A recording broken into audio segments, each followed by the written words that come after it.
दिल्ली के रोहिणी में 12 साल के एक नाबालिग बच्ची का किडनैप हो गया है।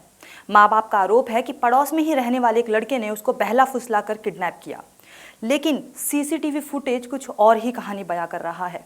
अब सवाल ये है कि माँ बाप जो आरोप लगा रहे हैं वो सच है या कैमरा जो बता रहा है वो।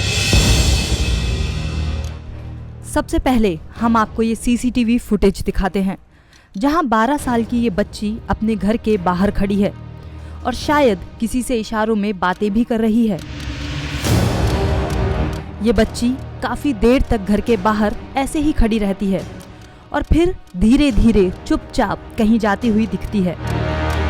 इससे ये तो साफ है कि लड़की जिनसे बातें कर रही है वो उसके जानने वाले हैं, लेकिन माँ बाप की सुने तो वो कुछ और ही कहानी बयां कर रहे हैं। मैं थोड़ी देर के लिए अपनी मम्मी के पास में गई थी लड़की को छोड़ के। इतने में मेरे पास फ़ोन आता है कि भाभी ऐसे ऐसे तुम्हारा बेटा रो रहा है। वहाँ आके देखा तो वहाँ पे उन लड़कों ने पहले कई चक्कर लगाए और उन्होंने किसी बहाने से लड़की को ये बोला एक बार बेटा काम है। उन्होंने किसी उससे बुलाया। लड़की बोली हाँ ठीक है, क्या काम है, आ रही हूँ। उन्होंने पता नहीं लड़की को क्या सुंगाया कि उसके बाद मेरी लड़की गायब है। जब से लड़की को घर से गायब हुए पूरे 3 दिन हो चुके हैं और अभी तक पुलिस लड़की का कोई पता नहीं लगा पाई है। और इसी बात से गुस्साए लोग बेगमपुर थाने के बाहर धरना दिए हुए हैं।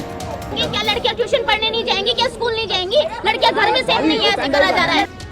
लड़की के परिजनों का साफ कहना है कि जिसने अपहरण किया है वो लड़का पड़ोस में अपनी बुआ के घर रहने आया था और उसकी बुआ भी इसी तरह के कामों में लिप्त है। परिजनों का रो रो के बुरा हाल हो चुका है और माँ बाप के आरोप और सीसीटीवी फुटेज के आधार पर जो कहानी सामने आ रही है, इससे ये तो साफ है कि लड़की को अगवा करने वाले उसके जानकार हैं। लेकिन नाबालिग बच्ची के इस अपहरण को लेकर पुलिस की तरफ से अभी तक कोई प्रतिक्रिया नहीं मिली है। मुमताज के साथ प्रभाकर राणा, नवोदय टाइम्स, दिल्ली।